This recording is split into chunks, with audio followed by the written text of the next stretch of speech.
Do a bachelor party tonight. All right. With that, I will call this meeting to order. Please join me in the Pledge of Allegiance. Yep, I do the same thing. I pledge allegiance To the flag of the United States of America and to the republic for which it stands, one nation, under God, indivisible, with liberty and justice for all.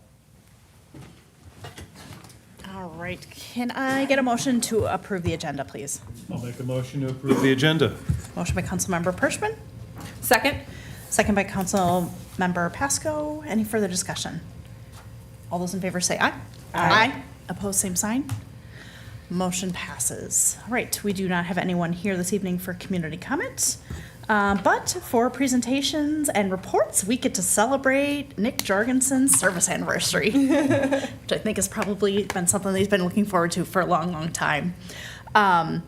Nick, we were just talking, Nick rebounded back to us 5 years ago, in the midst of COVID, and crazy times.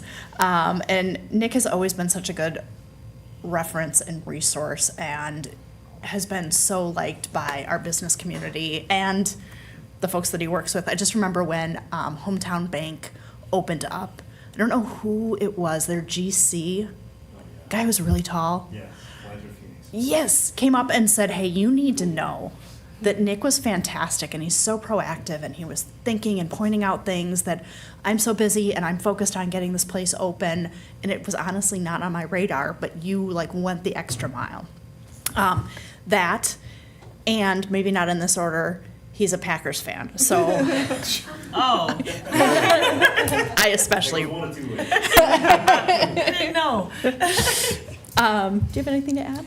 Yeah, just kind of piggybacking off of what you said when you say Nick goes the extra mile. He obviously does that on the building official side, but he does that with every individual, every team member that we have. If someone's feeling down, he checks in. He's always good for a laugh. I hate saying he's like the best building official around because you don't know who's watching and who might try to steal him. But more importantly, he's a good friend and a good friend to everybody at City Hall, and he carries that with the people that he works with and does inspections with, because things just move seamlessly. But I know it takes a lot of effort on his part. So thank you, Nick. Yeah. Congratulations. Appreciate you. Let's take a picture. All right.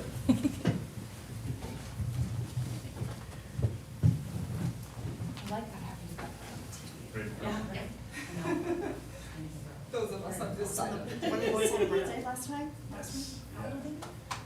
You're June 1st, he's 3, so I got 3 and 4.5 already. Oh, gosh. It goes very quick. 1, 2, 3. Perfect.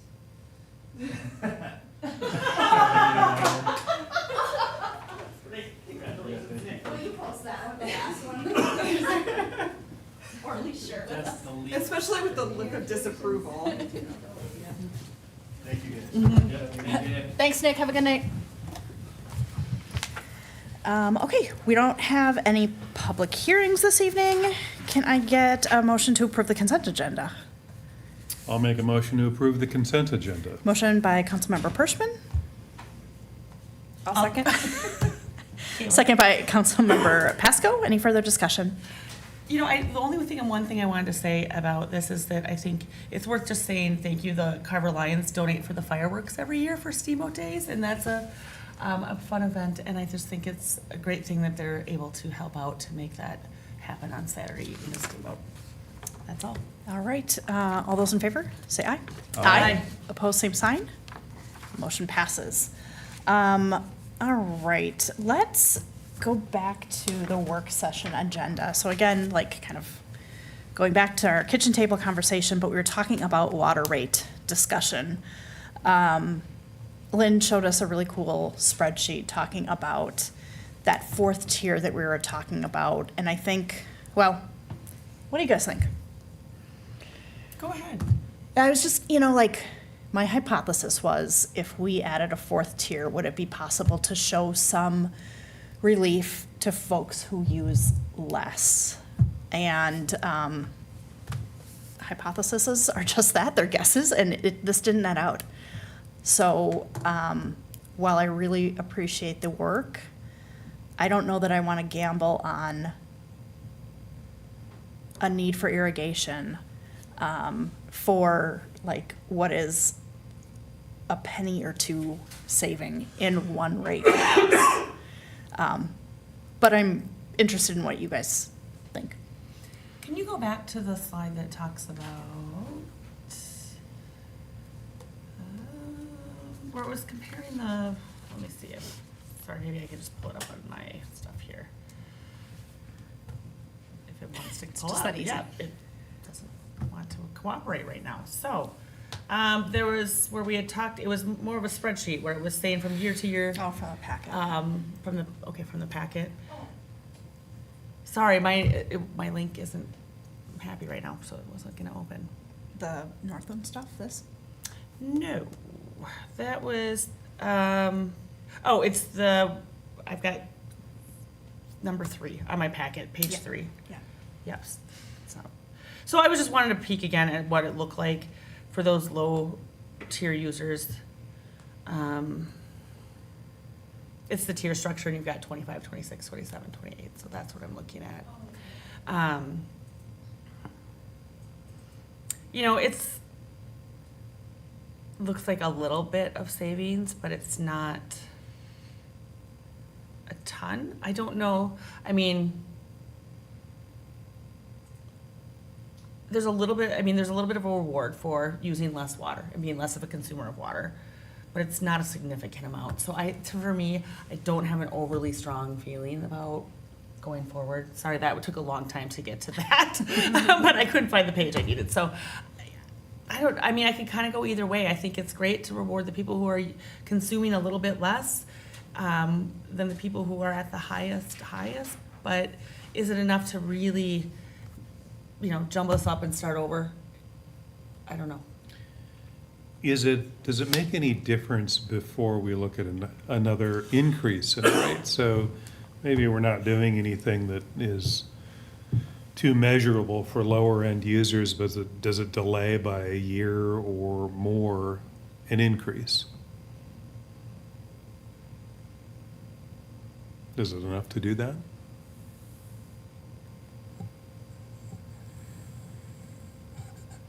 Was your question, is it enough to do that? So it doesn't save folks a lot of money on the bottom 3 tiers. Does it do anything to delay an increase in water cost?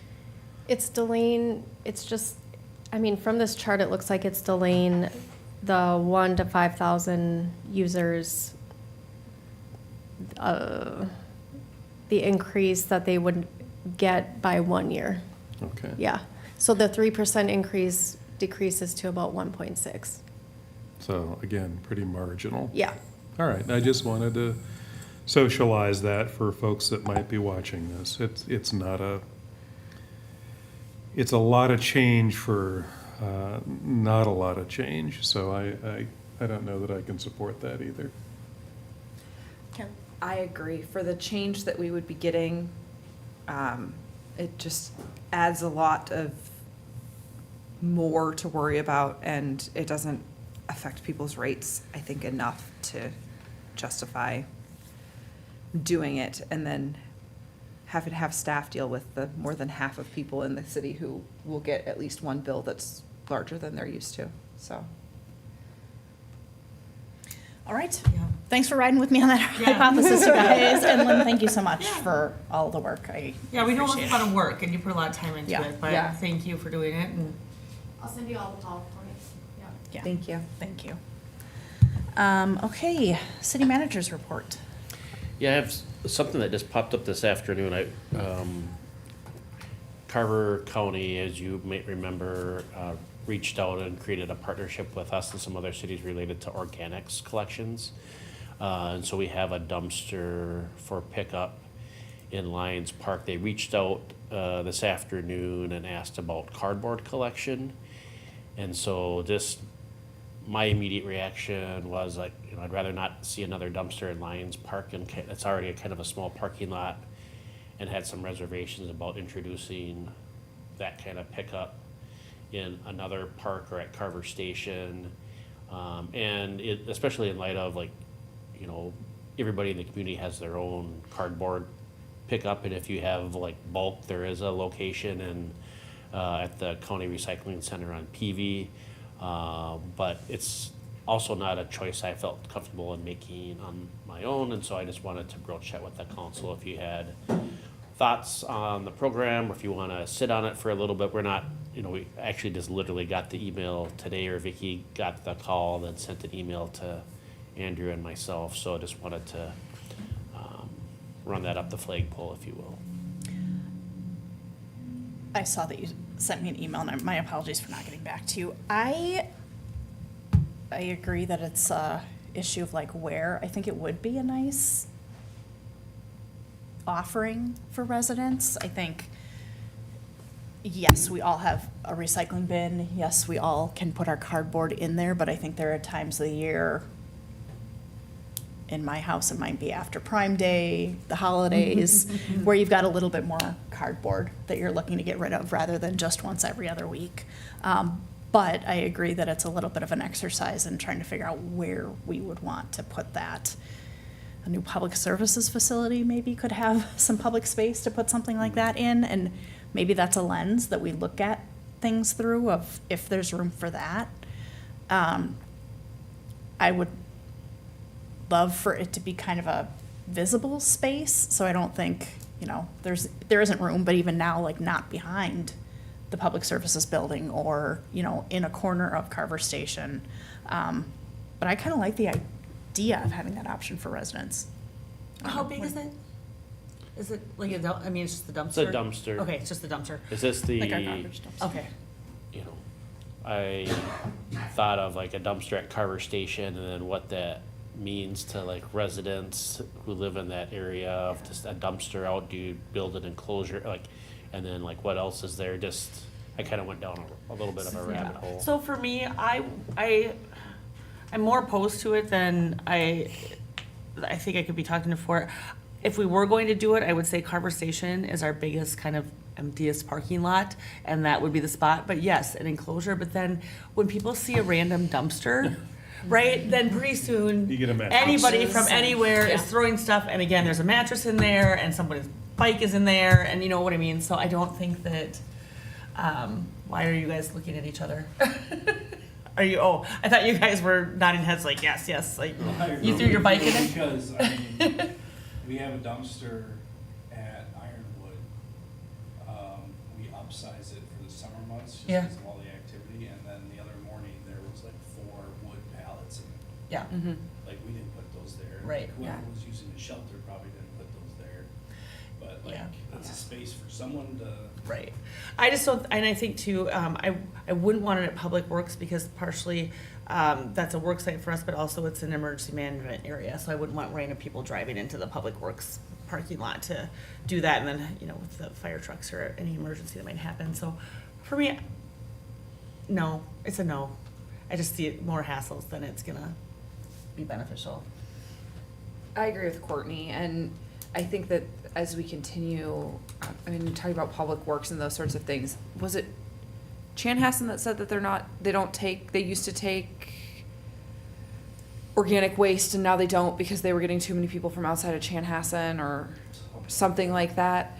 Plus then on top of that, security issues, people trying to get into the fences off hours, and so I would have concerns with it being at Public Works as well, and I just don't see it, as nice as it would be, I don't see it being necessary in a community where everybody has a recycling bin. majority, yep. Majority has a recycling bin. I agree. I think the unintended consequence would be mattresses, and hold your mattresses to Somebody's Carver. sofa's sitting up next to it when we get up there in the morning. You can hold your mattress to Carver cleanup day, so. Okay, seems like I am outvoted on this one, which is fine. When you mentioned screening, I think whatever we would do, we should be consistent with what we would require a new business to do, which would be put screening around it, so. All right, And then just one smaller item, just not looking for immediate feedback, just something for you to think about. Aaron Schmidt and I had a meeting with MnDOT about our local road improvement program grant for our Old Carver, 40, Main, Broadway, et cetera. And mostly smaller things. They really encourage us to apply again next year. But one of the things that they said could earn us a few more points, which was interesting, is if we were kind of quote unquote shovel ready. So that would mean like having Bolton and Make prepare plans and specifications. The thought behind that is if you had those, you got the grant funds, you would immediately go into construction as opposed to waiting a year and then having basically their dollars be attributed towards inflation of the project. So if you were awarded funds in 27, but then didn't build it until 28, the grant has essentially less impact than if you went straight in. And so we haven't gone into how much that would cost or anything like that, but I just wanted to share that feedback and give you an opportunity to share your thoughts on that or anything else related to that project.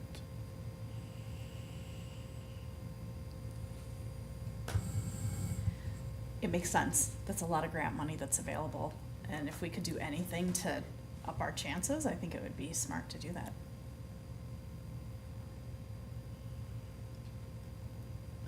Yeah, Okay. yeah, that's fine. Especially since we're gonna have to do that construction anyway. It's not like the plans are going to go to waste. Yeah. No more bets. I'm sorry. I thought you had a longer list. Okay, council requests. Kaylee, you want to go first? I do not have any planning commissions this week, so. Christy? We had HBC last week, sorry. And it was, we just had a consult with a homeowner who came in. They're looking to do some work on a house up on 3rd Street. They want to just get some ideas and talk through their project with the HPC and see what, see what was on the same page and what might not be. So that was good. That's all. Eric? I don't have any. All right, I just have a few. On June 3rd, we cut the ribbon at Creekside Park.